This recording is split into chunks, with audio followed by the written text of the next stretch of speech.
Jadi kenapa sebenarnya malam Jumat ini ada yang baca suratul Kahfi. Tapi kenapa kita baca surah Yasin? Karena itu tolak balah.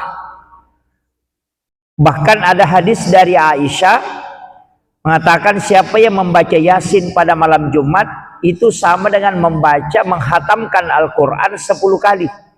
Nah, itulah sehingga kenapa ada yang membaca surah Yasin.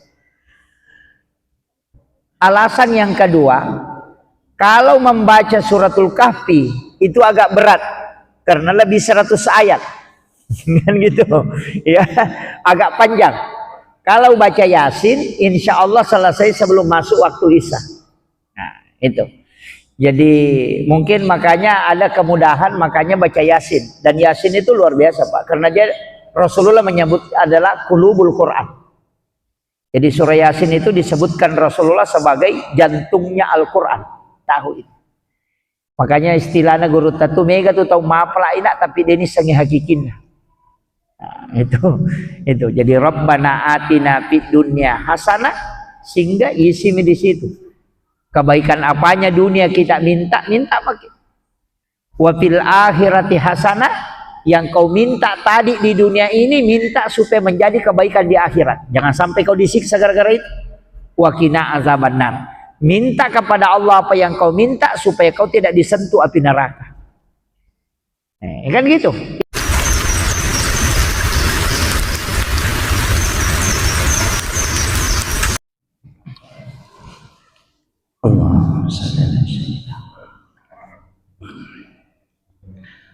Bismillahirrahmanirrahim. Assalamualaikum warahmatullahi wabarakatuh.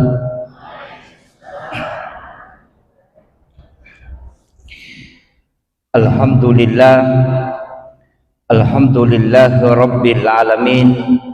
Wassalatu wassalamu ala asyrafil anbiya'i wal mursalin, sayyidina wa maulana wa habibina wa syafi'ina wa ala alihi wa ashabihi wa sahabatihi ajma'in.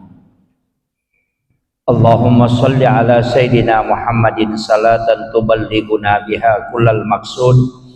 Ya Jawadu ya Ma'bud, ya Rahimu ya Wadud, bi rahmatika ya arhamar rahimin. Allahumma salli ala sayyidina Muhammadin tibbil qulubi wa dawaiha wa afiyatil abdani wa shifaiha wa nuril absari wa diyaiha wa ala alihi wa sahbihi wa sallim. Yang kami muliakan, kami ta'zimi para alim, para ulama, para masyayikh, para azatis dan azatizah, orang tua kita beserta seluruh keluarga besar dan jamaah masjid apa namanya nih, Hajjah Bau Yulianti, dan terkhusus kepada Akhinal Fadil, sahabat kami Tua PCNU Kabupaten Pangkep, Dr. Haji Muhammad Basir beserta seluruh jajaran pengurus PCNU yang sempat hadir. Kami muliakan, kita hormati bersama Bapak Ketua DKP REMI Kabupaten Pangkep beserta seluruh jajaran pengurus, Bapak Kepala Kantor Urusan Agama Kabupaten Pangkep, dengan seluruh tamu undangan, para orang tua dan ibu-ibu majelis taklim yang insya Allah dirahmati dan dimuliakan oleh Allah Subhanahu wa Ta'ala. Alhamdulillah, kayaknya tidak konek ini.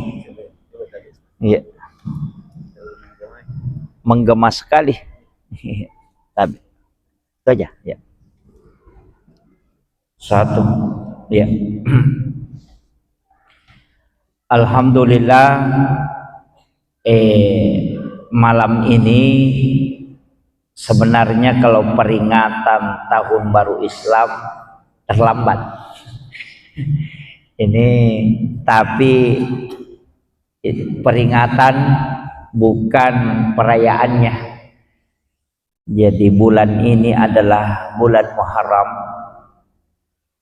bulan yang sebenarnya termasuk salah satu bulan yang diistimewakan oleh Allah Subhanahu wa taala. Saya pakai bahasa Bugis atau bahasa Indonesia? Bahasa Indonesia? Oh iya. Oh iya. Makanya saya tanya dulu. Mudah-mudahan keberkahan bulan Muharram itu kita bisa raih, karena sudah ada beberapa kesempatan amalia yang sebenarnya memiliki kedudukan yang istimewa di hadapan Allah Subhanahu wa taala yang termaktub di dalam bulan Muharram itu sendiri. Di antara kita mungkin ada yang puasakan memang 1 bulan penuh. Mungkin ada yang sejak dari 1 Muharram puasa nanti sampai selesainya bulan Muharram. Kalau tidak, mungkin ada yang puasakan 10 pertama bulan Muharram. Kalau tidak diambil itu, mungkin hanya mengambil 2. Tasu'a dengan Asyura, 9 dengan 10 Muharram. Karena sebenarnya di bulan haram itu disunnahkan kita berpuasa. Jadi bukan hanya menetapkan 1 hari 2 hari, tidak, disunnahkan secara umum. Tapi ada yang khusus, yakni 10 Muharram. Itu karena diampuni dosa 1 tahun yang lalu. Di bulan sebelumnya, itu bulan Zulhijjah, di situ juga ada 1 hari kita disunnahkan puasa, yakni 9 Zulhijjah yang disebut dengan hari Arafah. Itu juga siapa yang puasa itu 1 tahun dosanya diampuni, tapi ke depan 1 tahun yang akan datang. Kalau bulan Muharram di 10-nya 1 tahun yang lalu diampuni. Jadi orang yang berpuasa pada 2 hari itu adalah orang beruntung, karena 2 tahun dosanya sudah diputihkan, 1 tahun yang lalu dan 1 tahun yang akan datang. Saya pernah menemukan dalam salah satu riwayat al-hadis au kama qal, ada yang mengatakan ini kaulun ulama, ada yang mengatakan ini hadis, bahwa siapa yang memberi makan pada 10 Muharram itu seakan-akan memberi makan kepada seluruh umatnya Rasulullah, mulai dari yang pertama sampai yang terakhir. Itulah sehingga kenapa orang di 10 Muharram itu bersedekah makanan. Itu kuncinya. Kalau orang Bugis biasa mapecak, bikin bubur sampai 7 macam, itu tidak masalah. Kemudian yang paling pokok sebenarnya setiap waktu dalam 1 tahunnya itu ada waktu-waktu yang diistimewakan memang oleh Allah Subhanahu wa taala. Nah, ini yang penting saya sampaikan. Kalau kita hitungan bulan itu ada 4 bulan haram. Ya. Jadi Rajab, Sya'ban, Ramadan, kemudian terpisah 1 Muharram. Kemudian kalau kita menghitung hari itu ada 6 hari. Malam 1 Rajab, malam 9 Zulhijjah, malam 10 Zulhijjah, malam 1 Syawal, dan malam Lailatul Qadar. Ada yang memasukkan malam Jumat setiap pekannya. Itu istimewa. Kenapa? Karena pintu langit dibuka. Bagi yang mau berdoa, di situ doa mustajabah. Itu hitungan hari.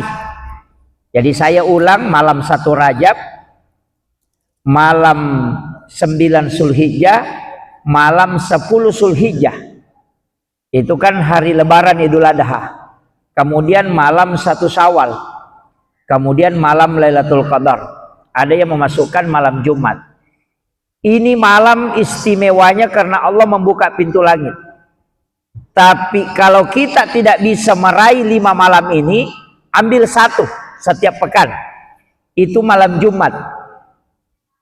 Nah, cuma malam Jumat ini karena istilahnya setiap pekan kita alami, sehingga kita kadang anggap biasa. Nah, itulah sehingga orang ulama-ulama dulu itu mengajarkan ke kita supaya di malam Jumat itu kita paling tidak baca Al-Quran. Makanya dari situlah ada kita sebut yasinan, kan gitu. Jadi ada juga yang sekarang menyalahkan yasinan, tapi dia ganti menjadi suratul kahfi, ya. Jadi bukan lagi yasinan tapi kahfian, ya. Jadi ada yang tidak lagi baca yasin, cuma baca suratul kahfi, karena ada hadis dari Rasulullah mengatakan siapa yang membaca suratul kahfi pada hari Jumat atau pada malamnya itu akan diberikan nur sampai ke Makkahul Mukarramah. Itu kalau nurnya itu dibuka itu sampai ke Mekah, itu cahayanya. Jadi kenapa sebenarnya malam Jumat ini ada yang baca suratul kahfi, tapi kenapa kita baca surah Yasin? Karena itu tolak balah. Bahkan ada hadis dari Aisyah mengatakan siapa yang membaca Yasin pada malam Jumat itu sama dengan menghatamkan Al-Quran 10 kali. Nah, itulah sehingga kenapa ada yang membaca surah Yasin. Alasan yang kedua, kalau membaca suratul kahfi itu agak berat karena lebih 100 ayat. Kan gitu. Ya, agak panjang. Kalau baca Yasin insya Allah selesai sebelum masuk waktu Isya. Itu. Jadi mungkin makanya ada kemudahan, makanya baca Yasin. Dan Yasin itu luar biasa, Pak, karena dia Rasulullah menyebut adalah qulubul Quran. Jadi surah Yasin itu disebutkan Rasulullah sebagai jantungnya Al-Quran. Makanya kalau ada orang biasa kena asma, atau bermasalah jantungnya, saya wasiatkan baca surah Yasin, rutinkan. Tapi ketika sampai pada ayat terakhir, 2 ayat terakhir, itu pegang dada sambil kita baca 2 ayat terakhir aja, itu pegang dada kemudian baca. Ada salah satu ulama habaib itu dari Hadramaut, dia sempat masih berdakwah itu agak lama, hampir 3 tahun, tapi dia tidak punya jantung. Ini agak unik itu. Jadi semua dokter tidak pernah bisa terima kalau orang tidak ada jantungnya, itu tidak mungkin hidup. Tapi ini Syekh Hariri itu hidup tanpa jantung. Iya. Dan itu masih bisa berdakwah tanpa jantung. Ketika ditanya apa amalannya sehingga bisa hidup tanpa jantung, dia mengatakan di Al-Quran itu ada jantung. Itu jantungnya Al-Quran, surah Yasin. Ternyata amalannya membaca surah Yasin 100 kali dalam sehari. Mungkin orang Pangkep tidak ada yang bisa ya. Baca Yasin 100 kali dalam sehari. Kalau Yasin Padilla, mungkin ada. Kalau yang mengamalkan Yasin Padilla mungkin ada. Yang 1 kali baca Yasin itu setara dengan 41 kali. Nah, itu ada beberapa ayat yang diulang, tapi itu saya tidak usah bahas. Nanti pakai itu lagi. Kemudian itu amalan khususnya. Tapi kalau tidak bisa, kita mengambil malam Jumatnya dalam 24 jam. Itu ada waktu-waktu yang istimewa. Ada waktu istimewa, Pak. Ini kita bicara waktu dulu, belum tempat, belum keadaan. Jadi ada waktu yang diistimewakan oleh Allah dari sisi waktu itu. Yang pertama, sepertiga malam. Karena di situ malaikat turun. Itu istimewa, Pak. Sepertiga malam itu sekitar jam-jam 1, jam 2, sampai jam 3, jam 4. Itu sebenarnya waktu yang paling istimewa. Bahkan Rasulullah itu pernah sholat Isya itu sekitar jam 3 lewat. Sekali saya ulang supaya jelas. Rasulullah itu pernah sholat Isya itu jam 3 lewat, hampir jam 4. Sholat Isya. Itu sampai Umar itu teriak-teriak. Khalifah Umar itu datang ke masjid. Dia menunggu Rasulullah, sahabat menunggu Rasulullah. Tapi Nabi tidak keluar. Sampai Umar itu bicara keras suaranya. Sebenarnya bukan keras apa, cuma dia mau perdengarkan bahwa apakah Nabi tidur. Supaya nanti kalau Nabi tidur dia bangun. Itu Umar kasih keras suaranya. Tapi Nabi tidak keluar. Nanti menjelang itu jam 3 lewat baru Nabi keluar. Baru dia memimpin sholat Isya. Tapi sudah ada sahabat sebagian yang sholat kemudian pulang. Tapi Umar dengan Abu Bakar, Sayyidina Ali itu tidak pulang. Dia sampai menunggu Rasulullah itu. Nanti Nabi keluar itu sekitar jam 3 lewat. Nabi memimpin sholat Isya. Setelah salam, Nabi balik kasih tahu sahabatnya. Saya tahu dari tadi kau menunggu. Saya tidak tidur, kata Nabi. Seandainya aku tidak mengkhawatirkan, ini kalimatnya Rasulullah. Seandainya aku tidak mengkhawatirkan kalau memberatkan untuk umatku, maka sholat Isya yang seperti ini yang lebih baik. Itu pesannya Rasulullah. Jadi Nabi tahu itu bahwa waktu ini yang paling istimewa. Tapi takut kalau memberatkan untuk umatnya. Saya yakin betul Pak, kalau orang sholat Isya jam 3 yakin betul itu pasti berat. Tapi mungkin ada ibu-ibu yang tidak ke masjid sholat, dia sekolahan tidur, tapi nanti jam 1 bangun.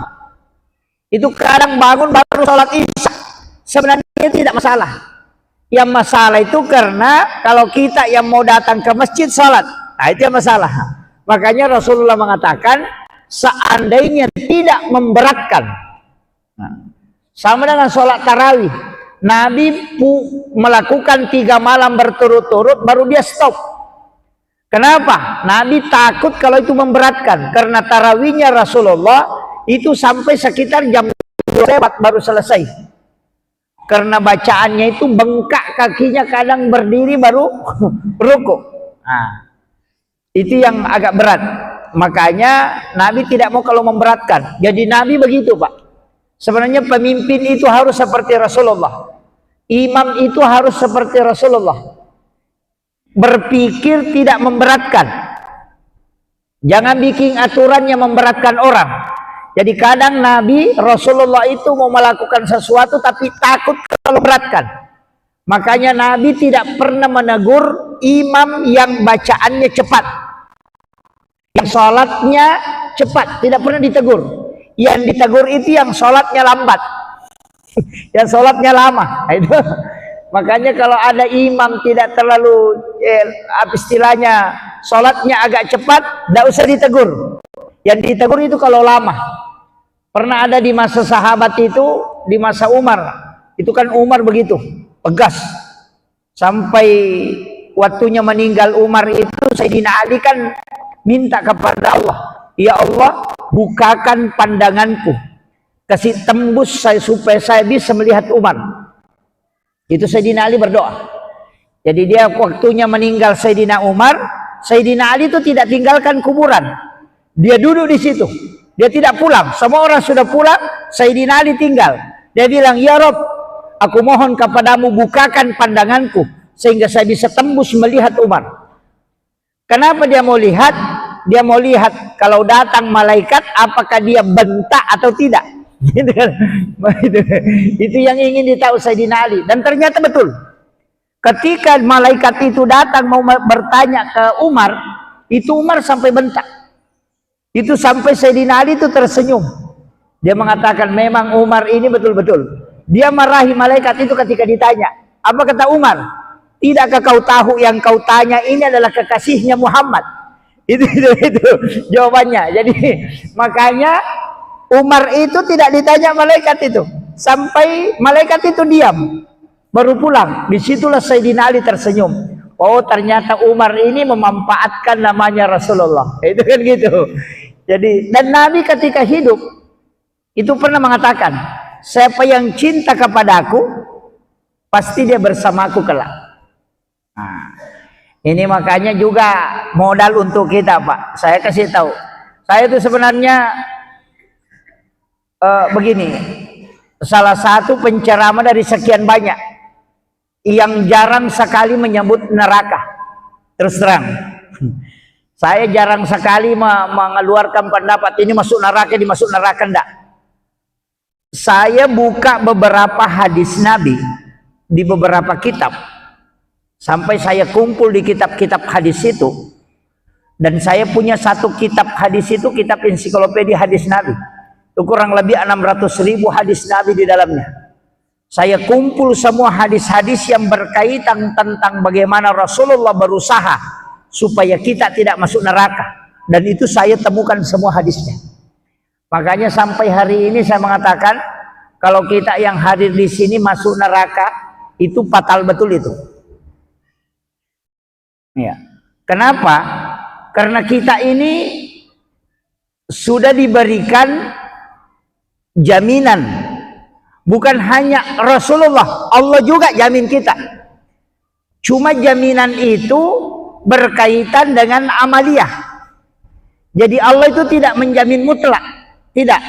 Makanya semua ibadah yang kita lakukan, semua cabang ibadah itu pasti ada jalurnya ke surga. Semua cabang ibadah. Kita mau lewat jalur sedekah, ada. Kita mau lewat jalur sholat tahajud, ada. Kita mau lewat jalur sholat duha, ada. Kita mau lewat jalur zikir, ada. Kita mau lewat jalur bacaan Al-Quran, ada. Kita mau lewat jalur haji dan umrah, ada. Kita mau lewat jalur sabar, ada. Itu luar biasanya. Jadi jalur masuk surga itu banyak sekali. Kadang-kala orang ini yang sedikit-sedikit mengatakan masuk neraka, masuk neraka. Itu yang sering saya jengkel, Pak. Terus terang. Tapi memang ada orang nanti ditakut-takuti baru mau sadar. Kan gitu. Ada juga, Pak.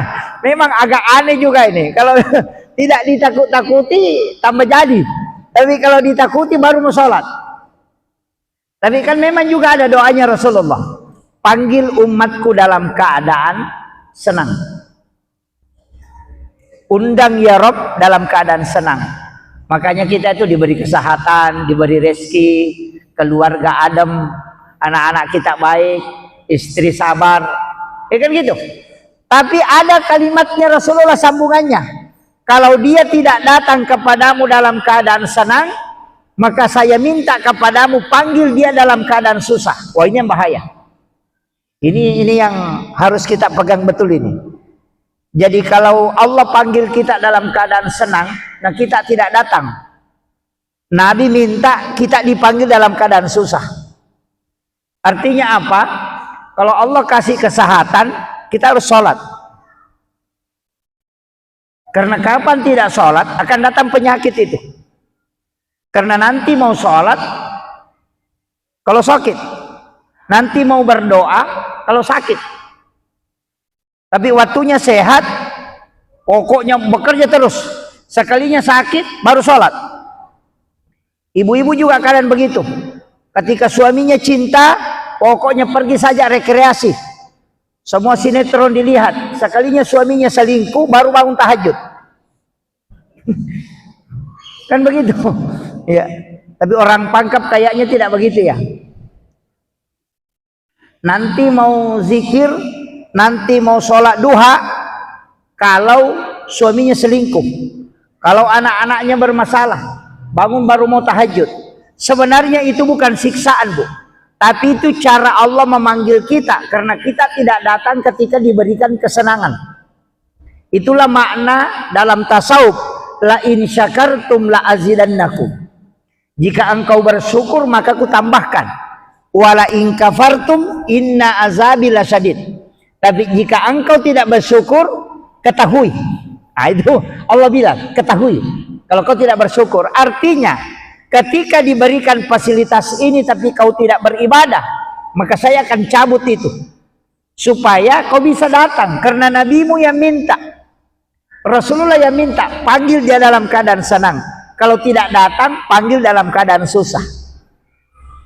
Ini sebenarnya kenapa Rasulullah tidak ingin kita jauh dari Allah. Ini ya, makanya Bapak Ibu kalau dikasih kendaraan, ya gunakan. Paling tidak 1 bulan ada sedekahnya kendaraan, angkut orang untuk kebaikan, paling tidak begitu. Istilahnya kalau misalnya ada majelis taklim, yang paling bilang nanti saya ngantar ke masjid untuk pengajian, paling tidak nanti di situ kita bisa pertanggungjawabkan. Itulah kenapa ulama mengatakan setiap pakaian yang kau beli pertama kau pakai sholat, supaya nanti ada pertanggungjawaban bahwa pakaian ini saya sudah pakai beribadah, kan gitu. Jadi usahakan semua apa yang kita miliki itu ada pertanggungjawaban ibadah. Paling tidak mobil kita yang kita beli ya kita pakai ke masjid, biar 1 kali yang pernah dipakai, ya kan gitu. Itu kuncinya. Anak-anak kita ajak ke masjid, tapi kalau tidak bisa ya kasih masuk di pesantren, baru titip ke pembinanya. Itu kalau mau aman Pak, kalau mau aman kasih masuk anak-anak kita di pesantren, pasti aman kita. Tapi titip, kasih tahu pembinanya, di sini kau pengganti saya tidak suruh lagi anakku sholat, makanya saya titip di sini, kau yang suruh, kau sebagai orang tuanya. Nanti di hari kemudian kalau anakku tidak sholat, nah saya ditanya, kau yang kau kembali, kan begitu. Makanya berat itu di pondok pesantren, berat sekali. Kenapa ada beberapa kiai itu tidak mau menerima santri banyak? Karena takut kalau tidak sholat, itu amanahnya berat. Iya. Saya masih pakai prinsip itu. Makanya saya serima santri itu cuma 27 per 1 angkatan. Karena masih takut. Siapa tahu ada yang tidak sholat, kalau itu tanggung jawab berat itu.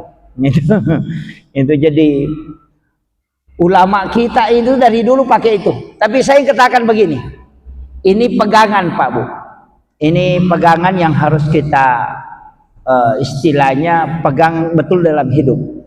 Jalur apa saja yang bisa kita lewati untuk masuk surga, yang penting kita istiqomah, mesti kita punya salah satunya. Kalau yang gemar sedekah, insya Allah ada jalurnya, dan itu sedekah kan bertingkat-tingkat. Yang jalur khataman Quran, baca Al-Quran, itu kita lewat jalur Al-Quran. Karena Al-Quran itu sebenarnya syafaatnya beda dengan syafaat yang lain. Kalau syafaat Al-Quran itu Pak, kita tidak disiksa, jadi dia benteng. Makanya orang yang di alam kubur, kalau Al-Quran memberi syafaat, itu tidak akan kena asap kubur, tidak akan kena. Itu hebatnya itu Al-Quran. Jadi dia juga membuat orang tidak masuk neraka. Kalau Al-Quran dia bentengi. Beda kalau syafaatnya Rasulullah. Rasulullah itu memberi syafaat, nanti di dalam neraka baru Rasulullah bolak-balik mengambil kita. Artinya kita sudah di neraka. Kan gitu. Jadi di dalam neraka baru diambil. Itu syafaatnya Nabi. Tapi kalau syafaat Al-Quran tidak. Jadi dia membentengi orang supaya tidak masuk ke neraka. Makanya di dalam kubur itu, kalau azab kubur itu satu surah, itu suratul Mulk. Nabi mengatakan surah Al-Munji'ah tidak akan disentuh azab kubur oleh orang yang menghafal surah ini. Bukan hanya membacanya, tapi dihafal, miliki surah itu. Ya. Jadi usahakan itu, makanya disebut oleh Rasulullah surah Al-Munji'ah. Itu kalau di kitab kita temukan itu ada 3 kitab yang membahas, yang pernah saya temukan. Ada seorang muslim yang fasik. Muslim fasik itu Pak, sholat tetapi main judi juga. Itu muslim fasik.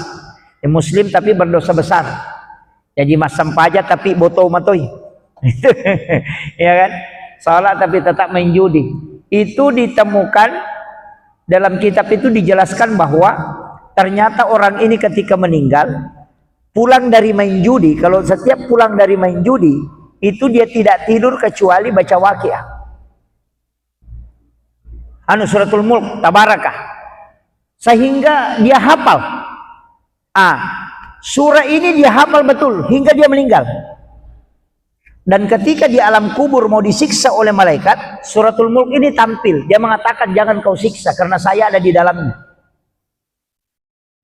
Tapi saya tidak bilang sholat main judi juga, yang penting baca Mulk ya. Tidak. Tidak. Artinya surah ini bisa memberikan syafaat bagi yang menghafalnya. Makanya saya wasiatkan orang tuaku yang hadir, tapi kematian kan tidak mengenal orang tua. Pokoknya semua yang hidup, tapi yang tua itu pasti sudah dekat. Tidak mungkin tidak ini kan. Kalau kita yang muda-muda ini, kalau bukan mati muda ya mati tua. Masih ada dua kan harapan kan. Kalau yang tua tidak mungkin mati muda, sudah pasti masih tua. Makanya siap-siaplah. Itu kuncinya, hafal surah ini. Hafal dan baca setiap malam. Insya Allah itu bisa memberikan keselamatan. Dan asap yang paling berat sebenarnya itu yang pertama kita alami, itu kan sakratul maut. Kemudian yang kedua asap kubur, itu yang paling berat. Dan surah ini menyelamatkan di dua tempat itu. Yang pertama suratul Mulk itu juga memudahkan orang dalam sakaratnya. Kemudian yang kedua diselamatkan di alam kuburnya. Itu bagi yang kuat mengaji. Tapi bagaimana dengan yang tidak? Dan tidak semua orang bisa mengaji. Ada yang memang dari dulu anak waktunya masih kecil tidak pernah mengaji. Ada juga yang pernah mengaji tapi sudah tidak pernah mengulang sehingga tidak bisa lagi mengaji. Itu ada jalur lain, Pak. Bisa dengan jalur sholat sunat. Ada satu sholat sunat yang Allah jamin. Itu sholat sunat witir. Dijamin itu. Makanya Abu Hanifah itu mengatakan sholat witir itu bukan sunnah, tapi itu wajib. Itu Abu Hanifah. Hanya kalau kita buka pendapatnya Abu Hanifah itu, sholat witir itu adalah salah satu sholat yang wajib, bukan sholat sunnah. Itu witir ya. Karena ada hadis Nabi, siapa yang tidak berwitir bukan golongan kami. Itu saking pentingnya witir ini, Pak. Makanya saya bilang, kalau kita tidak sholat tahajud, jangan tinggalkan sholat witir. Kalau mau aman dari sholat witir, kalau selesai sholat isya, sudah sholat sunat isya langsung ke witir. Langsung ke witir. Di masjid aja. Walaupun sebenarnya sholat sunat itu paling bagus kalau di rumah dikerjakan. Karena rumah itu dibutuhkan kita membuat barakah di situ. Karena masjid ini kan sudah berkah. Ini masjid sudah berkah, Pak, karena selalu ditempati sholat. Dan orang masuk di sini dalam keadaan suci. Dan orang masuk ke sini pasti orang beribadah, kan gitu. Makanya masjid itu berkah. Yang susah mendapatkan berkah itu rumah. Makanya Rasulullah mengatakan, la taj'al buyutakum maqabirah. Jangan kau jadikan rumahmu sebagai kuburan. Nawiru buyutakum bikiratil Quran wassalah. Terangilah rumahmu dengan bacaan Al-Quran, dengan sholat. Jadi Nabi itu menegur sahabatnya, Pak Bu, bukan karena tidak sholat sunat. Itu tidak. Ditegur karena sholat sunatnya dikerjakan di masjid. Itu ditegur. Coba. Ini penting saya sampaikan ini supaya kita paham. Jadi sholat sunat itu bawa pulang ke rumah, jangan di masjid. Kalau mampu. Karena tantangannya kalau di rumah sholat sunat dikerjakan berat itu. Berat itu. Ada orang, Pak, kalau disuruh sholat sunat di rumahnya tidak bakalan. Tapi kalau di masjid masih lancar sholat sunatnya. Tapi kalau pulang banyak alasannya, capek, mau makan, mau apa, itu susah. Kalau tidak bisa melawan cobaan itu, kerjakan di masjid. Tapi kalau bisa melawan, kerjakan di rumah. Kenapa? Karena rumah mau diberdatangkan keberkahan. Makanya mengaji juga jangan di masjid kalau saya.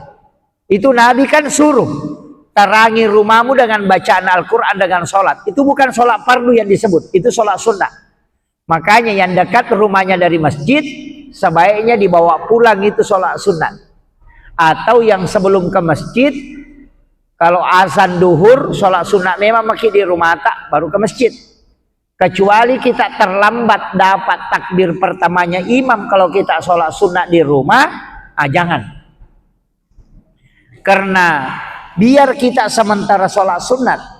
Kalau orang sudah iqamat, nah kita yakin kalau saya lanjutkan sholat sunatku ini saya tidak dapati takbir pertamanya imam, tinggalkan itu sholat sunat. Kecuali ada dua sholat sunat tidak boleh ditinggalkan. Ini sepakat ulama fikih. Apa? Yang pertama sholat sunat witir, yang kedua sholat sunat qabliyah subuh. Jangan tinggalkan. Biar orang iqamat, tidak usah tinggalkan itu, kerjakan saja, lanjutkan. Tapi selain itu boleh ditinggalkan. Kalau kita yakin tidak mendapati takbir pertamanya imam, itu di fikih Syafi'i. Nah, makanya karena itu sholat istimewa yang dua itu. Kenapa witir ini, Pak? Saya kasih tahu padilahnya witir. Salah satu padilah witir, orang tidak akan mimpi buruk. Itu tidak mungkin. Jadi kalau orang sudah sholat witir itu kemudian tidur, tidak bakalan diganggu jin. Dan kalau dia meninggal di saat tidurnya, itu mati syahid. Kalau orang berwitir. Makanya Abu Hanifah itu mengatakan jangan coba-coba tinggalkan witir. Bahkan Rasulullah mengatakan walau rakaatan, walaupun satu rakaat. Gitu. Jadi saya wasiatkan sholat witir memang mesti di masjid. Kalau tidak bisa di rumah. Kalau masih bisa kerjakan di rumah baru kita sholat witir. Iya. Tempati itu kamar tak sholat supaya di dalamnya ada berkah. Iya. Tempati mengaji supaya di dalamnya ada berkah.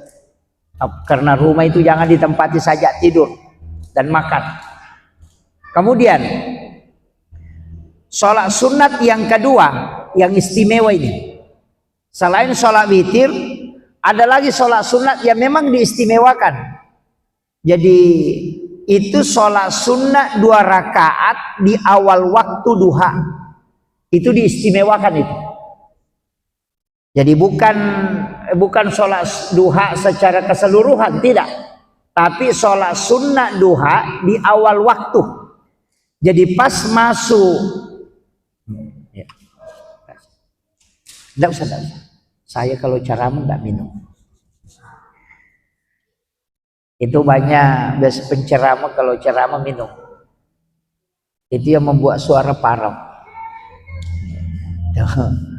Kemudian kami kalau ngaji tasawuf itu kalau ceramah itu kan sambil zikir. Orang yang sudah zikir itu jangan minum. Orang yang sudah sholat jangan minum. Karena itu membakar jin dalam tubuh. Kalau kita minum itu jinnya steril kembali. Makanya cara membunuh jin atau mengeluarkan jin dalam tubuh itu jangan minum kalau sudah berzikir atau sudah mengaji, kecuali sholawat kita langsung minum, itu karena berkah. Makanya biasa orang kalau Ramadan sholat tarawih 2 rakaat ambil air baru minum lagi, baru berdiri lagi sholat. Oh itu berat Pak, nanti kena penyakit itu tidak bisa menahan air kencing itu. Makanya orang yang sudah berzikir itu jangan minum. Biarkan tenggorokan panas, tubuh panas sampai keringatan. Nanti berhenti panas baru kita minum. Itu supaya jin dalam tubuh itu terbakar. Nah, sama orang yang mengaji, jangan minum. Itu kuncinya itu. Di kitabnya Imam Nawawi. Iya. Nah, kadang kita kalau sudah berzikir, sudah sholat tarawih terutama. Sholat tarawih 4 rakaat, ambil lagi, minum lagi, baru berdiri lagi. Oh itu jinnya senang itu, selamat lagi nih. Gitu kan. Makanya salah satu caranya, kenapa Rasulullah mengatakan orang yang sholat kemudian berkeringat itu adalah berkah. Nah kita kayaknya tidak bisa berkeringat kalau di sini karena AC-nya banyak sekali nih. Ini ya. Makanya salah satu kunci keberkahan itu ketika sholat kita berkeringat. Ya. Tapi biar sebenarnya ada AC jalan, itu bisa keringat. Jadi saya kasih tahu resepnya ya. Kita kalau di tasawuf itu salat, itu dibetul dia. Makanya kalau orang sudah meru'yah,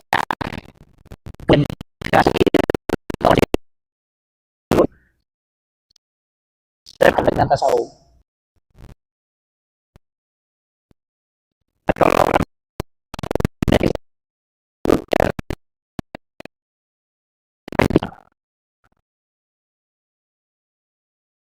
di berhenti itu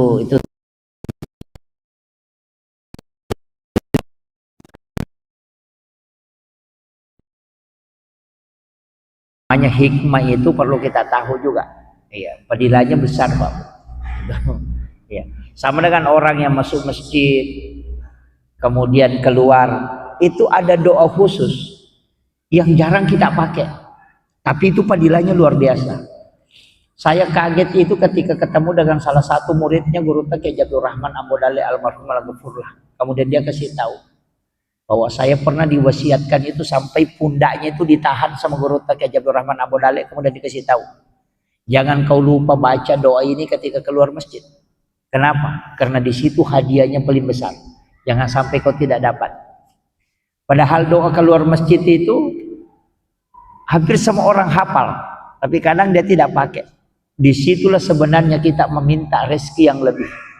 Ya, itu. Jadi kita akan baca Allahumma inni as'aluka min fadlikan. Itu kuncinya. Tapi min fadlik itulah di situ kita meminta. Sama dengan Rabbana atina fid dunya hasanah, singgah di situ. Itu kan doa kosong, tidak ada isinya. Guru Kiai Abdul Rahman Ambodale itu mengatakan itu kan doa sama dengan cek kosong, itu tidak ada isinya. Rabbana atina fid dunya hasanah, itu kan tidak ada isinya. Kebaikan apanya dunia kau minta, kan belum diisi. Nah, makanya minta makin di situ. Bagi yang tidak punya keturunan minta. Bagi yang mau punya mobil minta. Itu kan kosong, tidak ada isinya. Makanya disebut sapu jagat. Kenapa disebut sapu jagat? Karena seluruh isinya dunia bisa kau kasih masuk. Cuma kenapa dikosongkan? Tidak diisi. Karena itu supaya kau mengisi sesuai apa yang kau inginkan. Kan gitu. Jadi cuma dikasih Rabbana atina fid dunya hasanah, sehingga minta makin di situ. Itu dibahas Guru Profesor Dr. Nasaruddin Umar ketika haulnya Guru di Sulban. Itu sempat dibahas beliau. Saya dapat doa ini dari Guru Kiai Tahir Usman. Itu karena dia yang minta langsung sama Guru Kiai Abdul Rahman Ambodale. Itu sudah beberapa tahun yang lalu saya ketemu di Kolaka Utara. Sama-sama tugas Ramadan. Itu beliau sampaikan. Sehingga saya pakai. Dan itu betul berkahnya luar biasa, Pak. Banyak orang baca doa ini itu tidak singgah. Kalau saya dengar dia baca laju-laju saja, saya bilang dia tidak tahu itu. Makanya istilahnya Guru Tatu Mega tuh tahu mapla inak, tapi dia ini sengi hakikin. Nah, itu. Jadi Rabbana atina fid dunya hasanah, sehingga isi di situ. Kebaikan apanya dunia kita minta makin. Wa fil akhirati hasanah, yang kau minta tadi di dunia ini minta supaya menjadi kebaikan di akhirat. Jangan sampai kau disiksa gara-gara itu. Wa qina azabannar. Minta kepada Allah apa yang kau minta supaya kau tidak disentuh api neraka. Kan gitu. Itu aja isi. Nah, itu kuncinya. Banyak yang hafal, Pak, tapi banyak tidak tahu. Itu pesannya. Guru Profesor Dr. Nasaruddin Umar Menteri Agama, itu dia cuma bilang begini. Kenapa saya itu hampir dipastikan tidak pernah gagal? Itu karena doanya Guru itu. Itu diajarkan. Jadi itu caranya dia minta ketika dia mengatakan kasih saya doa yang tidak pernah Pak Kiai ajarkan ke orang lain. Nah, dia kasih tahu, ya ambil muka kertas kau tulis. Itu yang dibaca Rabbana atina fid dunya hasanah. Kan gitu. Tapi orang kalau dengar biasa, oh itu kan doa biasa. Padahal ini doa mesti diisi. Nah, makanya ulama kita mengatakan itu cek kosong. Tidak ada visinya, makanya kau isi. Nah, apa yang kita minta di situ. Ya minta jabatan, ya minta di situ. Ya minta anak, ya minta istri di situ, minta harta di situ. Tapi singgah Rabbana atina fid dunya hasanah. Singgah makin baru minta. Di iliseri binasa gorota aja mau palaba ilobang. Nah, kan bilang saja kebaikan di dunia, kebaikan apa? Minta pakai kan gitu. Nah, ini yang saya sampaikan. Itu doa bisa dibaca ketika khatib duduk di atas mimbar untuk mengambil khutbah kedua. Pakai di situ, di waktu-waktu mustajabah itu. Pakai langsung itu. Ketika bangun tiba-tiba bangun tengah malam, min jaufal lail. Kita tidur tiba-tiba bangun, tidak ada yang membangunkan. Seakan-akan kayak kita tidak pernah tidur. Tengah malam itu langsung bangun. Mata itu malu, kenapa ini saya tiba-tiba bangun dan belumpi? Itu sebenarnya dibangunkan. Makanya di saat itu baca doa itu, tidak usah bangkit dari tempat tidur, baring aja, kemudian baca itu baru minta, karena di situ doa mustajabah. Nah itu, jadi ada waktu-waktu itu istimewa, Bapak. Atau ketika kita keluar masjid kalau sudah sholat subuh, ada hembusan angin itu, sejuk, kadang tembus ke tulang itu dingin terasa. Di saat itu berdoa, karena itu hawa dari surga itu. Gitu. Itu yang istimewa juga itu, Pak. Cuma kadang orang tidak pakai. Tapi tidak usah saya buka semua. Ya, yang penting kalau sudah tahu sampai situ alhamdulillah. Cukup itu dipakai itu.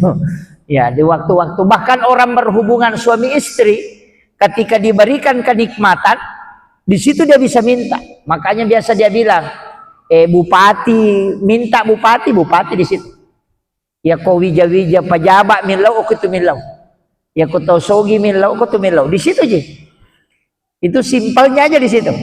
Jadi tinggal kita yang nanti pahami dan amalkan. Saya kasih modalnya saja. Yang penting istilahnya kisi-kisinya saya sudah kasih ya. Tinggal kita. Karena ada juga diajarkan doa tidak bisa ingat apa-apa. Ketika sudah berhubungan lalu lupa semua. Itu jadi masalah. Itu. Kemudian